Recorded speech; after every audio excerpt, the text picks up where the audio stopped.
Good morning, and thank you for joining us for today's session with Lucy Miller, a third in our series on Social Security disability benefits, work incentive programs, and employment support programs. A couple of pieces before we get started.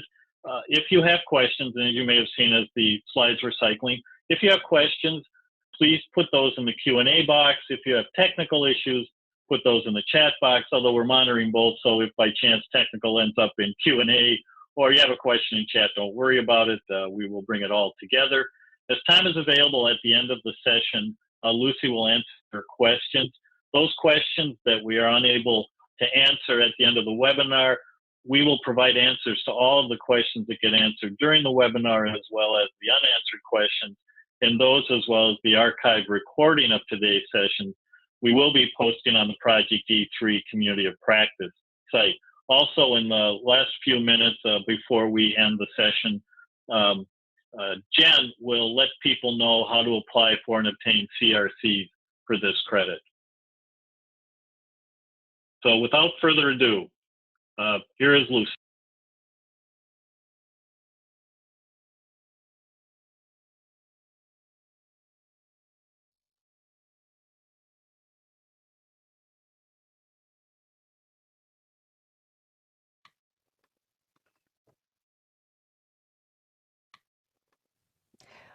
Welcome to Lesson 3 in the series of 6 in the Introduction to Social Security Disability Benefit Programs and Work Incentives. Lesson 3, Title II Disability Benefits and Work. This is where we start to get into the real meat of the program. We're going to look at the Title II disability benefits and talk in detail about how paid employment affects the cash payments as well as Medicare coverage. So what are we hoping that you'll take away from this really important lesson? Well, upon completion of this training, it's our expectation that you'll be able to identify and describe the factors that Social Security considers when they're looking at a beneficiary and deciding if they're engaging in SGA, and that stands for Substantial Gainful Activity. We hope that you'll be able to describe work incentives that can be applied to reduce how much of the countable income is considered when Social Security is making an SGA determination. Third, we hope that you can describe work incentives that allow beneficiaries to test their ability to work without losing cash payments. These are the critical safety nets that are very important to describe to beneficiaries to relieve that fear that they have about going to work. 4, we hope that you can describe work incentives that allow beneficiaries to get benefit payments back again if they're lost because of earnings. And we hope that many beneficiaries will be able to work at a level where cash payments stop. We just want to make sure that they are assured benefits can come back again if they're needed. Very important reassurance to provide beneficiaries. And then finally, we hope that you can describe how something called the extended period of Medicare coverage allows beneficiaries to keep that really valuable Medicare coverage even if those cash payments stop because of work. Remember, lots of beneficiaries are afraid about the loss of that health insurance, and without health insurance, they often can't manage the disability. So we need to make sure that we're offering really good, complete information about how that Medicare coverage can be extended, even if work is done at a level that would cause this cessation of the cash payment. All right, let's get started. We're going to begin with a brief review, just to kind of go over some of the things that we learned in the previous lesson. Some things to remember about the Title II disability benefits. And remember, we're going to keep the door shut. We're not going to be talking about the SSI program at all during this hour.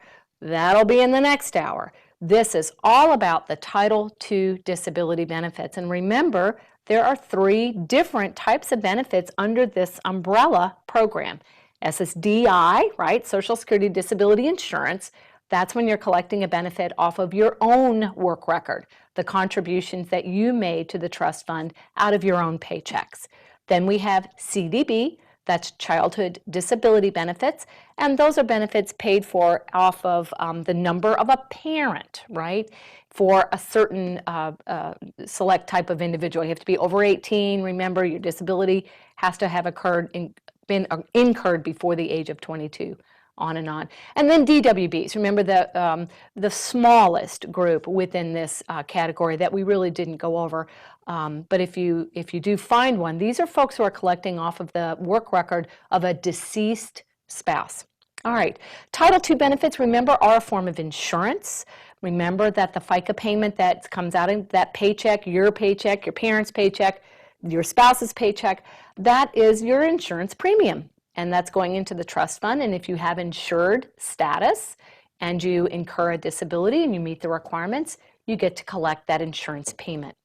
Remember, Title II benefits are not means tested.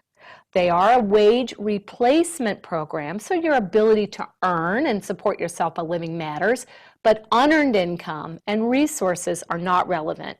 Social Security is not concerned about those in this program. No effect on the benefits for resources and unearned income. Now, the amount of the disability payment that you receive is based on a complex formula. It's determined at the Social Security Administration, and it's based on how much you earned in your past, or whoever's work record you're collecting on, however much that individual earned.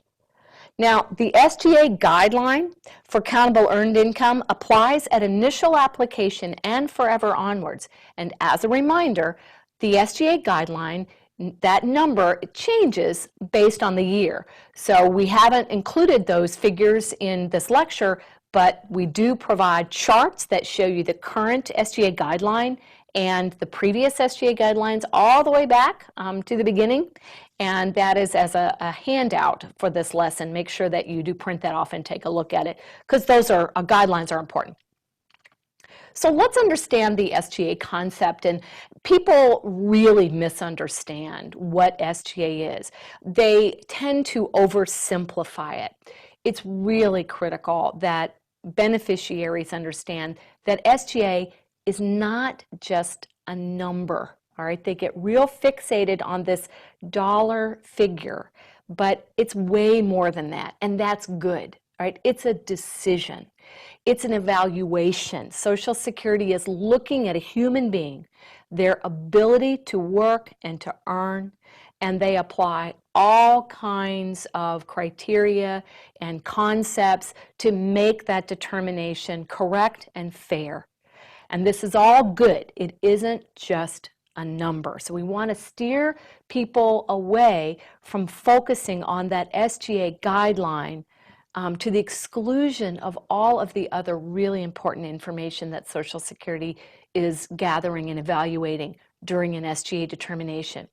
It truly is an assessment of the value of an individual's work effort, their ability to support themselves by working, and this value may or may not be the same as the dollar amount that the individual earned.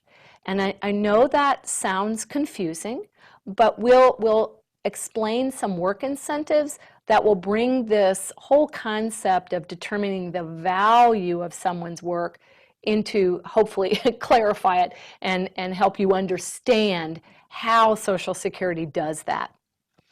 SGA determinations require judgment and interpretation. They are not black and white. And again, this is good. We want Social Security to look at a lot of factors when determining if someone is engaging in SGA or not. It isn't just that number. There are lots of things that are considered, lots of things that are weighed, work incentives that are applied, and then that determination comes out based on all of that information that has been weighed and evaluated. Now, something to know about SGA determinations is they can't be made in, quote, real time.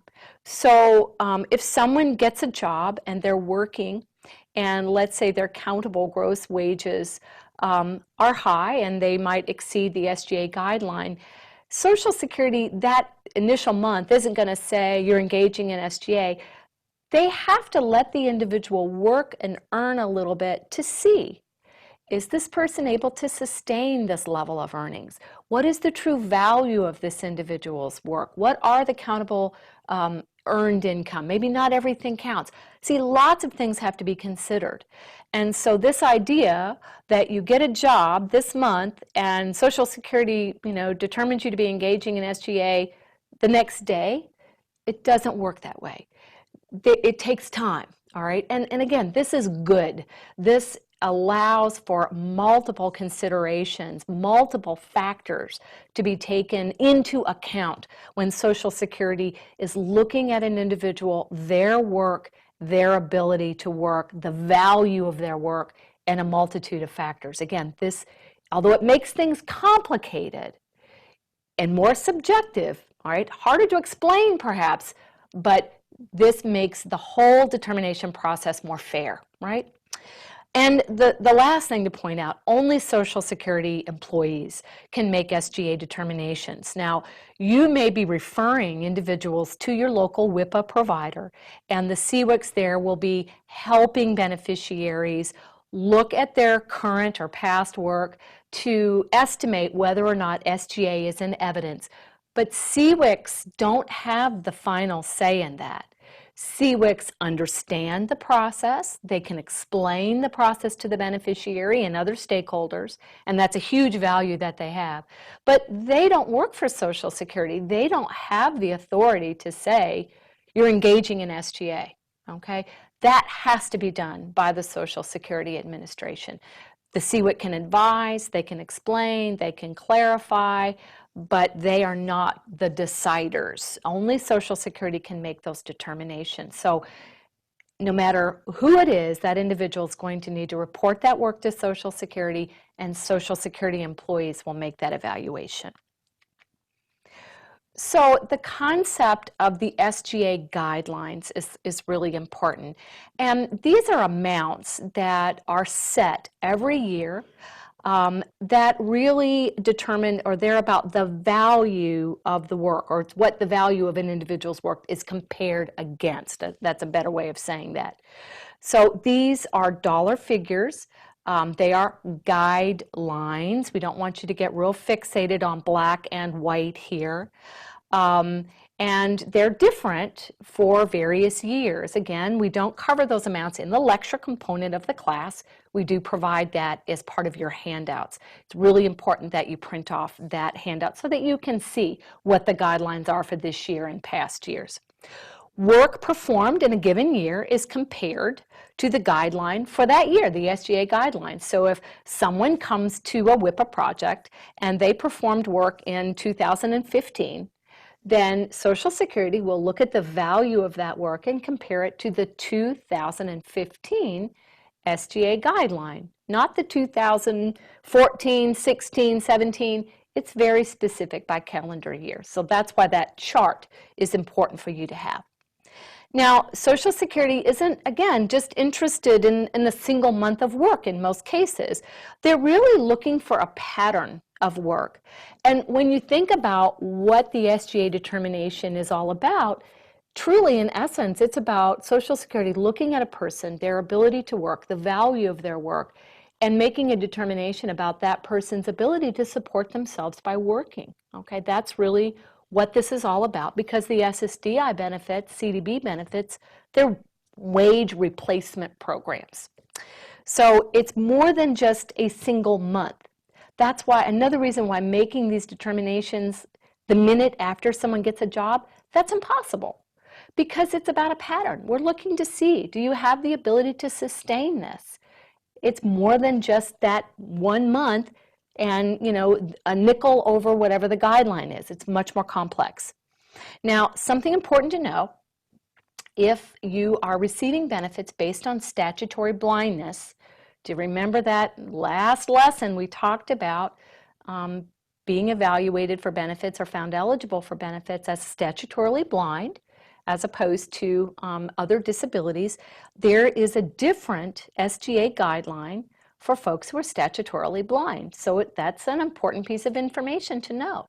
And again, on that chart, the handouts for this lesson, The figures for the statutorily blind SGA guidelines are available there as for the non-blind, so it's something for you to know.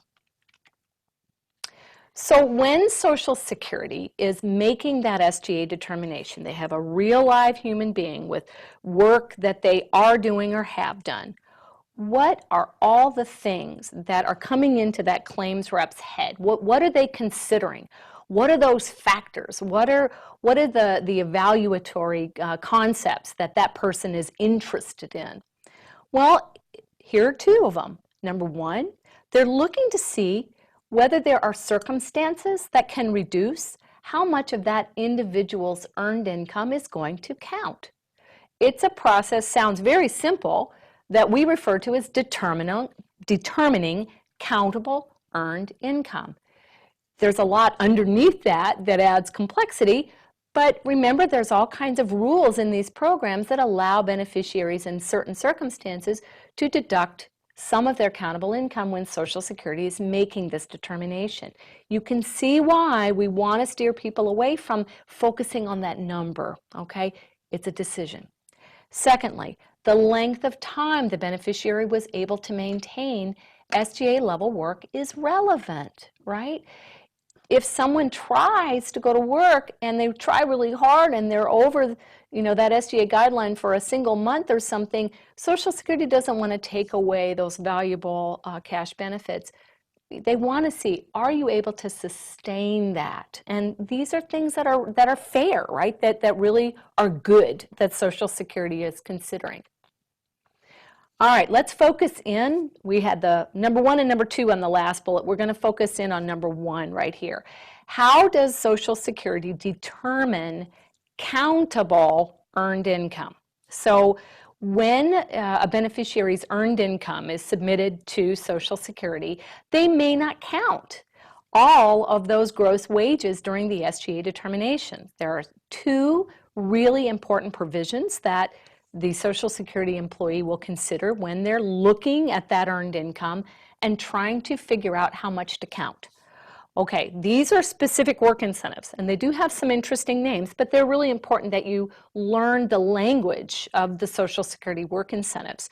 Number one, they're going to consider a very unique work incentive provision called subsidy and special conditions, and we'll cover that in a minute. Second, they look at another group of provisions known as impairment-related work expenses. And here's the acronym. You'll hear CWICs and Social Security employees refer to this group of provisions as IRWIs. IRWIs, okay? So let's jump in with the first one, subsidy and special condition. All right, do you remember 3 or 4 slides back? We talked about SGA really being an evaluation of the value of someone's work, not just what they earned, but the value. Well, this is subsidy and special conditions is really how Social Security implements that concept. And here's how it works. Here's the understanding behind it. Sometimes a person with a disability, that disability results in the need for extra help, right? Extra assistance, maybe extra supervision, maybe a minor change in job functions, maybe a reduced production rate, maybe more time being allowed to do the job. For those of you who help people get jobs, people with disabilities, you understand this, right? That these are accommodations, things that may need to be tweaked or changed to accommodate an individual with a disability. Social Security recognizes that when this happens, the individual's wages may represent not only pay for their work effort, but also represents some help from someone else, or maybe that would result in a higher pay being received than would be received by a non-disabled employee for the same work. I know that that is a difficult concept to kind of wrap your mind around, but it's critical. It's really comparing the value of that individual's work after you kind of subtract the value of extra help, accommodations, right, that are provided, and then comparing the value of that work to what a non-disabled peer would be paid. if the earnings that that individual with a disability receives doesn't actually reflect the value of that person's work effort, Social Security has to assess the actual value, and they have to do that in a different way. Let's take a look at that. All right, so remember, they're interested in an individual's ability to perform substantial work, not just the earnings, okay? It's not just about the money. It's about your ability. And remember, at the core of all of this, it's a wage replacement program. They're trying to determine, do you have the ability to support yourself by working, all right? So a subsidy or a special condition is support that the person with the disability receives on the job that could result in more pay being received than the actual value of the services performed.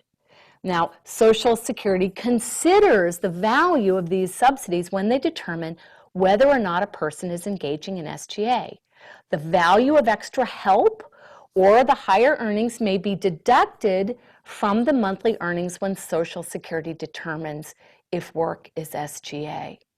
Okay, let me give you a little example because this is hard to understand. My background is in supported employment, and some of you may come from that background.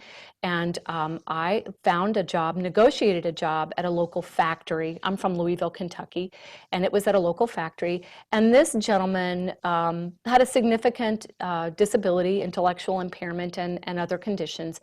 And the employer was very interested in working with him. Several other employees in that company were relatives, and they were willing to work with us very closely to negotiate a very specialized job for this gentleman. He worked on a production line, but his job was very different from most of the other people working on the production line. We reduced the number of duties that he did. He had difficulty transitioning between a lot of different tasks. He was also permitted to work at a somewhat slower pace and received extra supervision. Now, we provided some job coaching in the beginning, and that is actually a special condition where the value of that job coaching was subtracted off of this gentleman's wages when Social Security was looking at the value of his work, right? Because they're not interested in the value of the job coach's work, just the person with the disability. But even after our job coach had removed themselves from the daily presence at the job site, there was extra supervision provided by a team leader. And when we reported this work, and Social Security was looking not just at the gross wages this gentleman earned, but at the value of his work after deducting all of the special conditions, the help, the accommodations, the allowances, then taking that and comparing it to a non-disabled peer, their determination very wisely was this gentleman is not engaging in SGA. Even though mathematically, if you just looked at the wages without considering anything else, it might have been over the guideline. So that's a bit of an illustration of how it works. And I know that's very difficult to understand, but it's a wonderful provision, and it really allows Social Security to look at an individual and a unique situation and make a fair, just, and appropriate determination of SGA. So the next one is about impairment-related work expenses, and this one's a little easier to understand. Really, this work incentive is exactly what its name says. There's a recognition within Social Security that some people with disabilities may incur special costs, they may have expenses that they have to pay because of their disability and because they're working that a non-disabled peer would not incur. So it's only fair if an individual with a disability is paying for special things, services, items they need to work, that Social Security should take the value of those expenses and deduct those off of the gross wages before they decide if the work effort is substantial, if SGA is in evidence. And the name is exactly what it is. These expenses have to be impairment related, they have to be work related, they have to be actual expenses that come out of the beneficiary's pocket and aren't reimbursed by another source, right? And it allows individuals to earn more than perhaps the SGA guideline and still retain cash payment. So you can see, again, That SGA guideline, it is not black and white, and we don't want people to focus only on that figure. We want them to look at the decision-making process. So let's look at IRWIs in a little bit more detail because there are some criteria.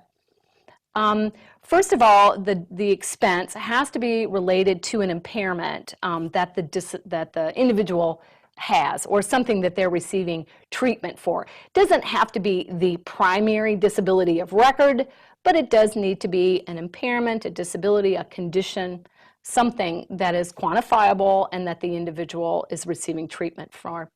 It has to be something necessary for work. So you have to think about that. If it's an expense that the individual has made for non-work issues, that doesn't count. It has to be work-related. It has to be paid out of the person's pocket and not reimbursed. It has to be paid in a month in which earnings were received, but there are some really cool exceptions here. So sometimes a person may have to buy a big ticket item, maybe a computer with adaptive software. They're very expensive. It is possible to take a big ticket item like that and prorate it over a number of months. We're not going to go into detail on that. Your CWIC, your local WIPA project, can help you with that. But it's important to know even something like that could be approved as an IRWI. Now the expense has to be reasonable, and really what Social Security means there is usual and customary. It has to be the usual price for that item in the local community. So as long as the expense meets all 5 of these criteria, then it's very likely to be approved. And you do have to ask for approval. There's no special form to use. This is simply done via a letter or even a personal meeting at the field office where this is explained. And then you do have to keep documentation to prove that the expenses were actually paid. That's really important. Beneficiary, there's some paperwork involved here. People have to keep those documents. To determine the determination of whether or not something counts as an IRWI, again, that's Social Security. CWICs, WIPA projects, we can help with that. We can advise, we can give our opinion. But remember, we aren't the deciders that Social Security employees are. So these are things that we can help write up, we can help explain, but then Social Security makes a decision.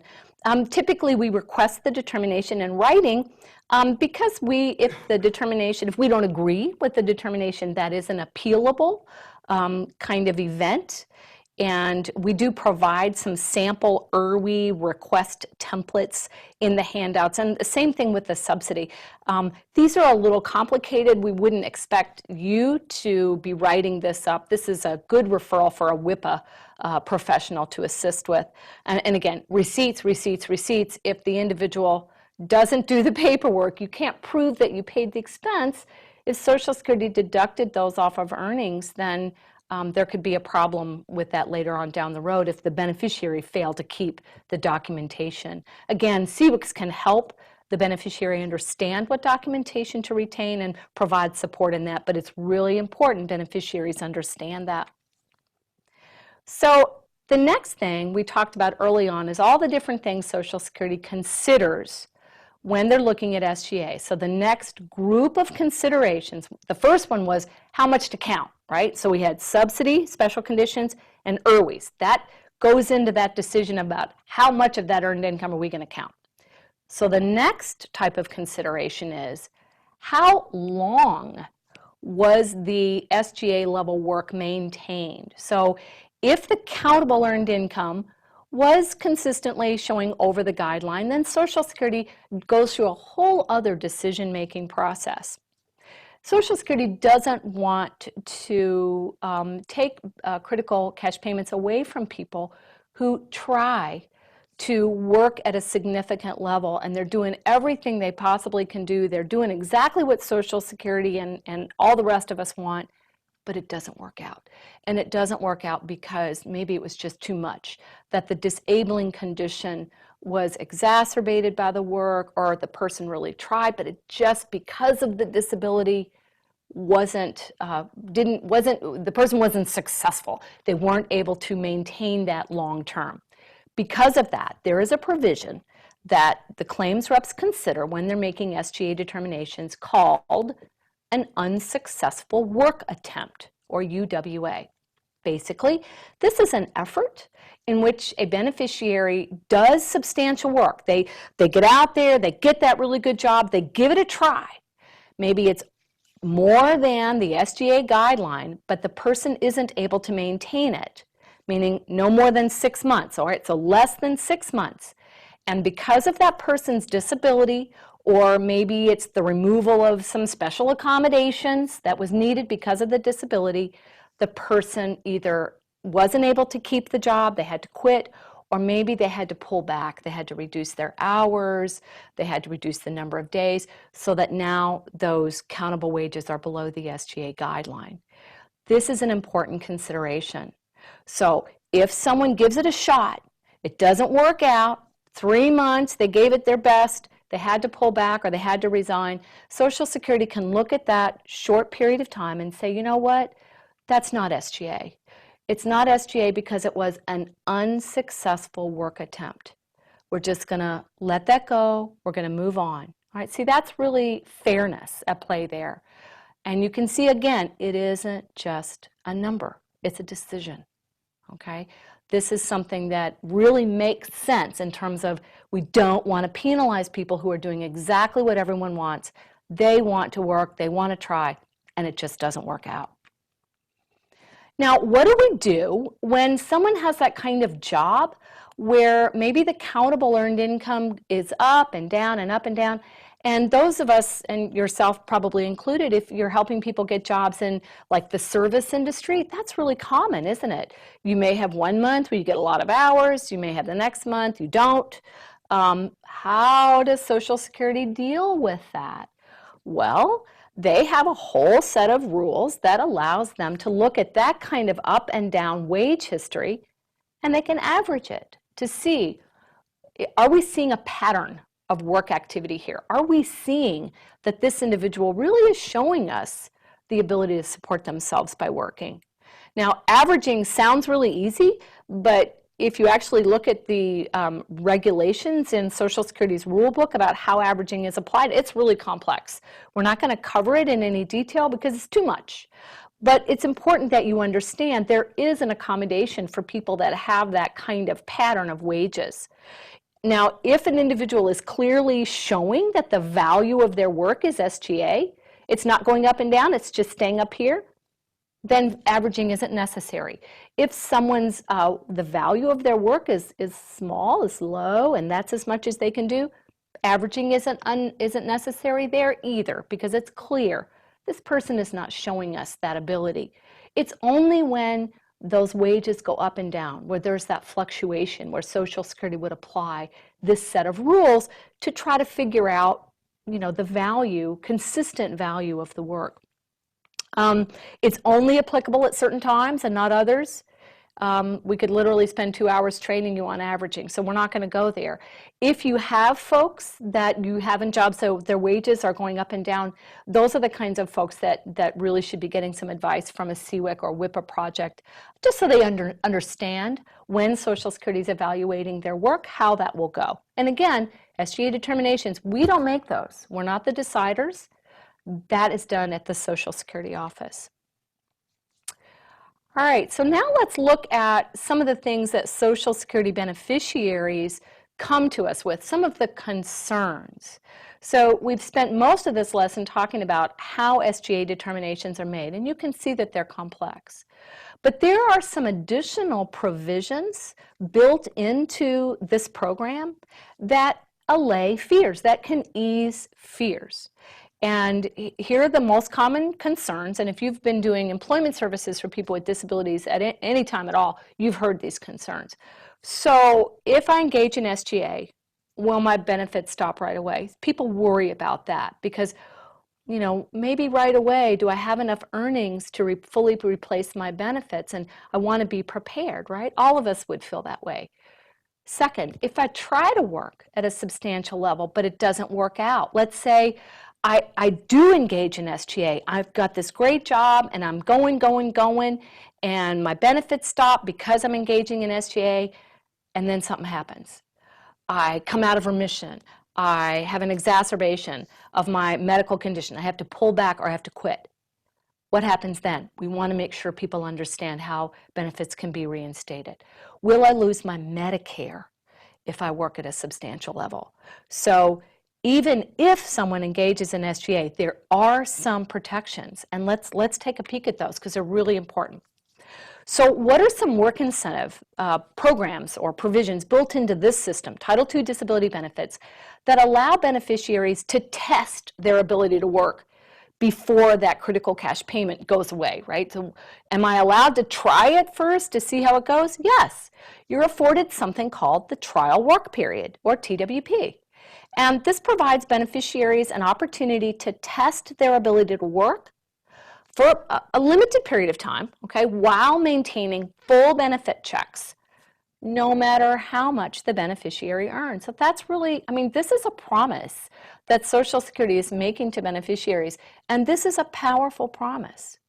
Now, the individual must continue to meet the medical definition of disability under the Social Security regulations in order for benefits to continue during the trial work period. But assuming that medical recovery isn't an issue, the trial work period is a marvelous safety net. So let's look at some facts about it.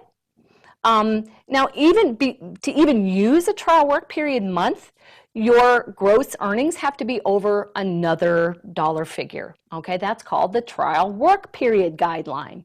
Again, we don't cover those in the lecture, but we do provide you with those figures.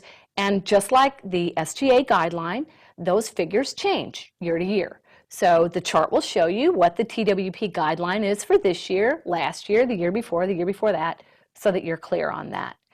If your earnings are under the TWP guidelines, and that's gross earnings, then you don't have to even worry about the use of a TWP month. And the TWP guideline is always a figure that is below the SGA guideline. Now, during the trial work period, no other work incentives apply. Like, there's no way to reduce how much of your earned income counts when Social Security is looking to see if you've used a trial work month.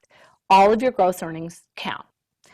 There's no special trial work period amount for individuals who are statutorily blind. Remember, there's a different SGA guideline for people who are statutorily blind, but the trial work period guideline is the same for everyone. And the trial work period doesn't end until 9 trial work period months have been used or have occurred within the same 5-year period. Now, that is a concept that gets people very confused, and it takes a few times of hearing it explained before you get it. But we have attached some wonderful readings that explain this and give some examples. Be sure that you go through that so that you have a clear understanding. So this idea that it's only 9 trial work period months in an entire lifetime, no. I mean, conceptually, you could have an unlimited number of trial work period months and never finish your trial work period if they were super spread out, right? Because it's all about 9 months occurring within the same 5-year period. Now, TWP months don't have to be consecutive. As indicated before, there can be lots of time in between. Maybe I used up a TWP month in the year 2012 and I didn't use up any more until 2014. That's okay. It's just that your trial work period doesn't end until 9 of those qualifying months in which your earnings were over the TWP guideline for that year. 9 of them have to all fall in the same 5-year period for your TWP to end. Now, the thing to remember is that beneficiaries only get 1 TWP per period of entitlement.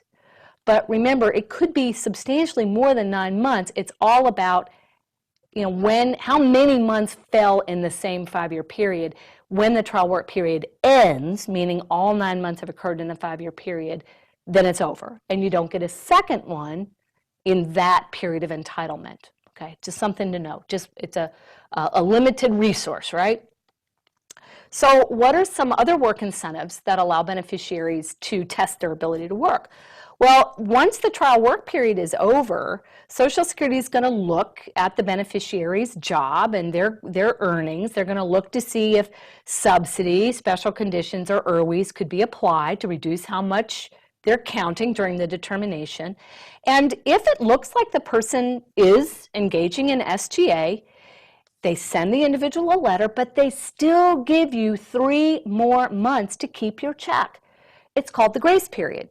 And it's kind of like a 3-month period where you can sort of get used to that idea that, okay, I'm going to be living on my earnings now. My check is going to stop eventually after these 3 months. It kind of gives you that time to get acclimated to that idea. So remember, you've already had 9 trial work months. That's pretty awesome. Then that's over. Even if you're showing the ability to support yourself by working, right, which is what SGA is, then you get 3 more months to receive that cash payment, and then your cash payment will stop, right? You're not terminated, your cash payment is simply going to stop, and we'll explain that in a minute.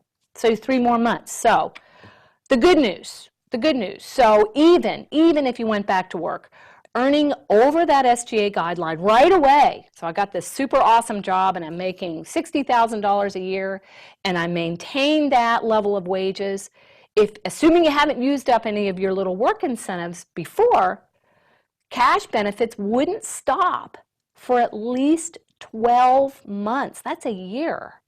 So Lucy, where did you get that math? 9 months of trial work, right? Plus 3 months of a grace period. That's 12. That's worst case scenario, assuming you haven't used up those limited resources. Remember, because you only get 1 trial work period. And you may have used some months in the past. But worst case scenario, 12 months, full paycheck, full benefit checks. That's really a good deal. Now, remember that since these work incentives are only afforded once during a period of entitlement, sometimes beneficiaries will have past work that Social Security may not be aware of, or maybe they are. So you never quite know where someone is in this process until some research has been done. But never fear, this is what WIPAs do. This is what the CWICs do. We can help the beneficiary, before they accept a job, hopefully, determine where are you in this process? Have you used some of your TWP months? Maybe you've used them all. Maybe you've already used your grace period. That can happen, all right? But with information, we can help people plan, right? But if a person's never worked before, this is their first job, you can tell them 12 months of full benefit checks plus full paychecks. And that's really a pretty good bargain. So there's even work incentives that allow beneficiaries to get their checks back. Because remember back to the questions beneficiaries have, the concerns. If I go to work at SGA, is my check going to stop right away? No. We just learned TWP, grace period, no, not necessarily, assuming those work incentives are available to you, no.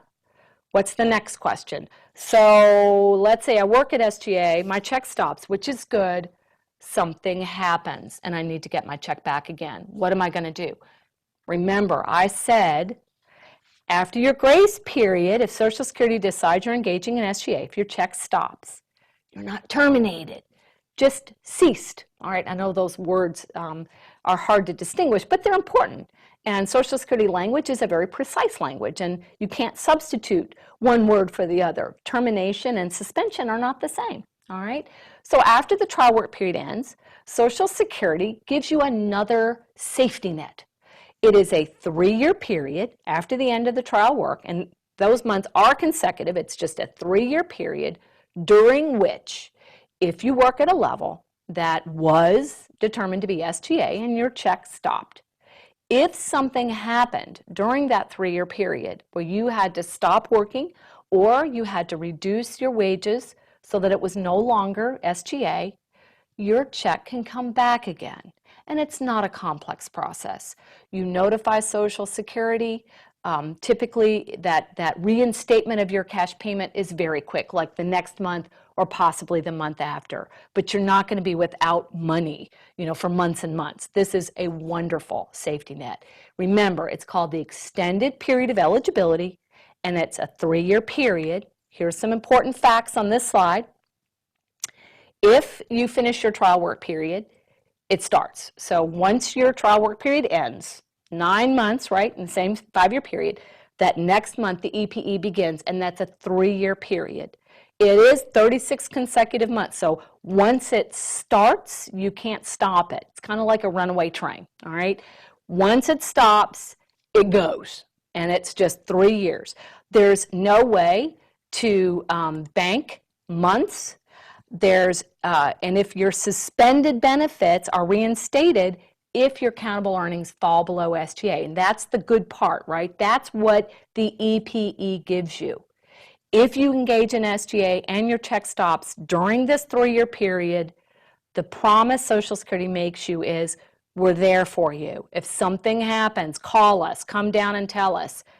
Your benefits can be reinstated. Now, remember, all of this is assuming medical recovery is not an issue for you. Remember, you have to still meet the medical requirements. But this is another way that we can assure beneficiaries. Nobody's going to yank that rug out from under your feet and then leave you with nothing. There are safety nets, right? There are lots of provisions up front, trial work period, grace period. After that determination, if your check stops, you've got another 3-year period where you can get your checks back again. And while you're in your EP, see, that's the difference of the terms. You're only suspended. You're not terminated. All right, you're not out of the computer system. Your check has simply stopped, so you can get it reinstated. That's just the main things to remember. Now, if the beneficiary isn't performing SGA and doesn't perform SGA during the EPE, well, okay, it just ends. The individual's continuing to work. They're not engaging in SGA. Okay, their benefit continues on. The check never stops. It doesn't go down. All right. In this program, it's either your full check or no check. All right. It's not like they don't reduce your check. So, you know, if you never did engage in SGA, and lots of people with disabilities go to work and are just not able to work at that level, there's nothing the matter with that. That's fine. You may have used your trial work period. You may have used your EPE, but your check isn't going to stop. That's all about SGA. Now, if benefits are reinstated during the EPE, they will continue indefinitely until the person again performs SGA or Social Security determines that there has been medical improvement, right, where you had the medical review. And remember, just like the trial work period, it is a limited resource, right? You get one EPE per period of entitlement, and when that has been used, it is not renewable for that period of entitlement. Now, what's another work incentive that allows beneficiaries to get benefits back again? So people are like, well, what if I get beyond that 3-year safety net? Then what do I do if I get, my disability becomes exacerbated, something happens? It's okay. It's okay. There's another provision.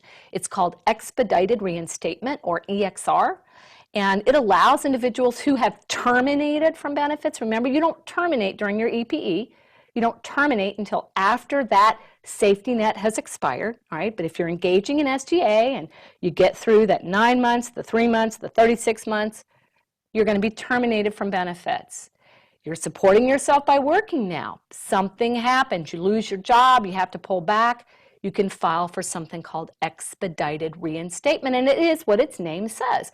It's a way to get reinstated for your benefits in a quick, quote, expedited way. It's available to people for 60 months, which is 5 years, from termination forward. So you have another 5-year period after termination, and remember, termination cannot occur during the EPE. So it's after that 3-year period. You get another 5-year period where you get access to this quick back on, easy back on. Some things to know. During this period of time, you have to be, if your wages fall below SGA, you have to be unable to perform SGA due to the same or a related disability, okay, that you had before. You get up to 6 months of provisional payments, which is really cool, while Social Security is performing a medical review to see if you still meet that criteria, right? So 6 more months, and those can be processed quickly. So you know you're not going to be in an emergency dire situation. You'll have some income to rely on there. So let's say that you get your provisional benefits. They process that very quickly. You get to the 6th month. They find, oh, you no longer meet the disability standard. That's okay. You don't have to pay back the provisional benefits.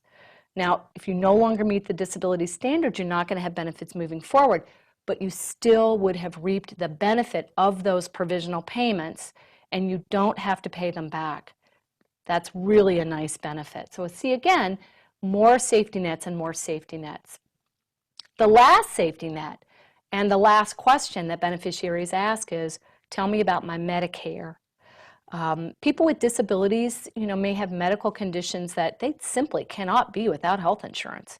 So even though they might not be at all uncomfortable to let go of the cash payment, depending on their ability to earn, the ability to retain access to Medicare is important for a lot of people.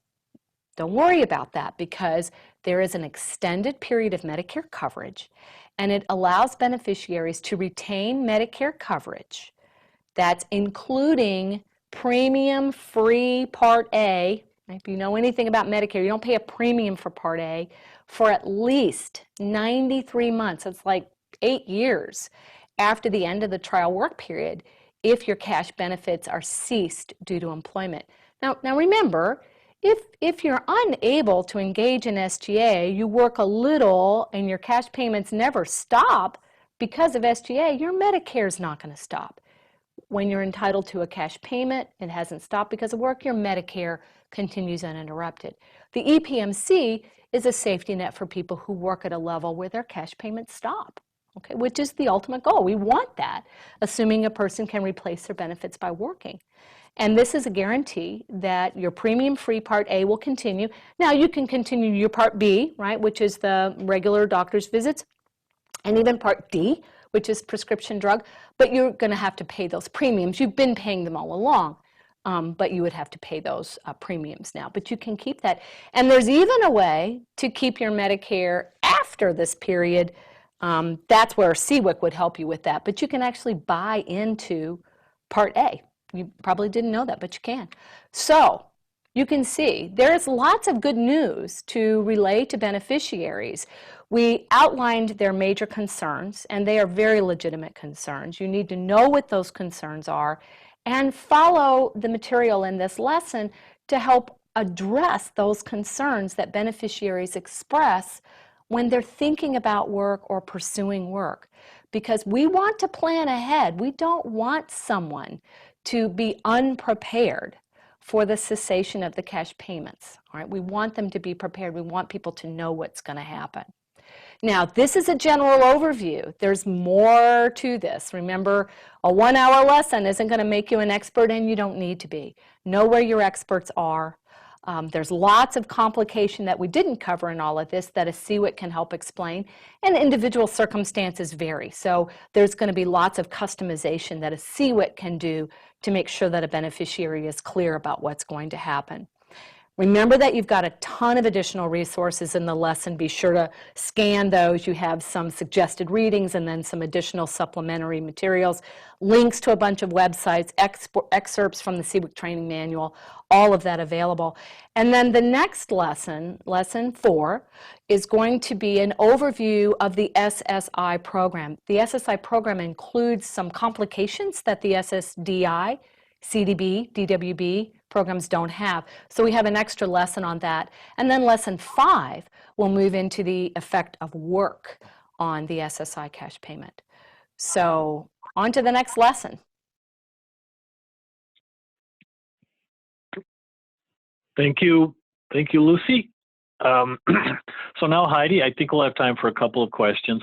Also, Lucy referred to materials that have been available. We are posting those materials on the Project E3 Community of Practice site, so you can find those there. So take it away, take it away, Heidi and Lucy. Thank you. Thanks, Terry. Lucy, that was a great presentation. And Lucy has been answering questions pretty well all throughout the presentation. So we have had 14 questions so far, which is great. We have a few of them open. One of them, Nicole, parts 1 and 2 will be available on the Project E3 website. Webinars, I can go ahead and send you some information on that. And Irene, I'll go ahead and put some of the resources in our in the chat box. I don't know, Lucy, do you maybe just want to quick recap some of the questions that you answered already? Sure, sure. There were some really, really good questions. So one question was about, I had a client and their check got reduced because of work and they weren't able to cover all their costs. And what happened? It's like, I said, you got your door flapping in a breeze, because you got to door between the SSI program and Title II program. In the Title II program, you either get your full check or no check. There's no way to get a reduction in your cash payment because of work. That's SSI. Now we'll cover that in the next lesson. People asked about can you assume if you're in your extended period of eligibility, the EPE, and you were engaging in SGA and your check stopped, and then suddenly you lost your job, should you assume Social Security knows that happened? Oh, heavens, no. No, never assume that there is this automatic tracking, that Social Security's got their eye on you. No, that does not happen. You have to take responsibility for your own benefits. So if you lose your job or your wages fall below SGA, you go down to the local field office. There's really no other way to do that with whatever documentation you have to show the claims rep. I'm not working anymore, I got fired, I quit, or my hours got reduced, I should be getting a cash payment, and they'll process that for you in person. But that's a critical point for everyone to know. Don't ever assume Social Security knows anything about your employment status. People are like, well, they're taking that FICA out of my check. Don't they know I'm working? No, not unless you tell them. They are not watching that. They have, hundreds of thousands of people on these benefits. If you think they're tracking your trial work period, your EPE, without you taking responsibility for that, that is how you get overpaid. Making that assumption will get you overpaid, because you won't report, you won't have the SGA determination made on time. That was another question. How can I avoid getting overpaid? We only get overpaid in the Title II program if you engage in SGA and your check should have stopped entirely. And so you have to be responsible for yourself. Beneficiaries need to know the rules. In this program, ignorance is about as far away from bliss as you can possibly imagine. This is how you become a victim to the big bureaucracy. Beneficiaries need to know what should happen to my check. What is my trial work period? When did it start? When did it end? And by seeing a professional benefits counselor, these folks can be taught strategies for understanding the impact of work on benefits, for anticipating what's going to happen to my check based on the job that I have. And then you can literally track your own trial work period, your EPE. It's fussy, but it isn't undoable. But you can't do it if you don't know. And that's the biggest problem we have. So people go to work, they think, well, Social Security knows I'm working. No, they don't. Not unless you tell them. Even sometimes when you do tell them, that information gets lost. So you got to be on it. You really do. And it's up to you. You'll be the one that suffers if you get overpaid. They'll find it eventually, and then you'll owe them a ton of money. You don't want that.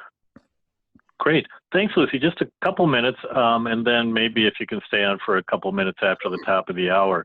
Sure. Jen, do you want to give people the CRC information, in case I'm certain some are probably going to, if they haven't left, they're going to leave now. And I think maybe you put it in the chat, but if you'd like to tell people about CRC information and the evaluation, et cetera. Thanks. All of our WebPass resources are housed within our Community of Practice, or COP. I just added the COP link in our chat box for your access. Here you can find the archived webcasts and any handouts and the evaluation link. Within the evaluation, you're able to request the CRC. An email is going out tomorrow with more detailed instructions about this. Terry? Great, thanks. So Lucy, any other, or Heidi, any other questions? You said you answered most of them. Any other synopsis that came up that you'd like to comment on before we wrap it up? Oh, someone did ask, is there any way to reduce how much of your income counts during the trial work period? The answer to that is no. There are no work incentives that can be applied to reduce how much counts. It's pure gross wages. And they look at how much you earned in that month. And if it's over the TWP guideline, that's a TWP month. Okay, great. Thank you. I think we're at the top of the hour. Sounds like things went quite well. Let's see. Heidi, did you put, or maybe even say verbally, our discussion call we'll have in July that also includes Lucy fielding calls that may come up? I want to mention that real quick and then we'll be done. I'd be glad to, Terry. Following these webinars, we typically have a discussion group either a few days or a few weeks afterwards. We'd like to welcome anybody to come to these. If you've attended the webinar, it's a way for you to kind of digest the information that you've gotten today and come up with any questions that you may have. I'm going to go ahead and put a link to the discussion group right in the chat box for the registration for the next meeting. We just need to have people register so that they can use Zoom for it, and you'd get a link after having registered. So kind of a lot of stuff in the chat right now. I believe most of the information will also be sent along with the email that Jenna is sending out for the CRC credits. So I don't think anybody needs to really sweat getting all of these links copied and pasted, but that's we've basically given you all the resources that we could cram into this hour-long meeting. But we'd be glad to have people come to the discussion group. It's going to be on July 17th. The registration link is in the chat right now, and then we will have our next webinar on July 25th. So if you'd like to join us for the next part, that's when that presentation will be sent out, and Lucy is available for the questions. If you have questions, between now and the discussion group and you just want to send them along, you can email them to us too, and we'll make sure that they get answered one way or another. But I think that's all I have. Anyone else? Great. Thanks, Heidi. We will leave the site open for a few minutes for those of you that might be copying down, or you can cut and paste the chats we have learned, and you may know that from previous sessions on Zoom that people have been part of. But we will leave the site open here for maybe another 5 minutes or so if there's information, all the information that Jen and Heidi and even some of the questions answered by Lucy, if you'd like to copy over some of that. But again, all of the questions, just to reiterate, all the questions and the answers will accompany this recorded and archived presentation that we'll be putting on the Project E3 site, and as well as other information. So thanks again for attending. We really appreciate it. And we're done at our end, but as I said, we'll leave the site open for a few minutes for those of you that may want to copy some information that Heidi and Jen have been posting. Thanks very much for coming, and we hope to see all of you and more at our next session. Thanks very much. Thanks, everybody. Bye-bye. Bye.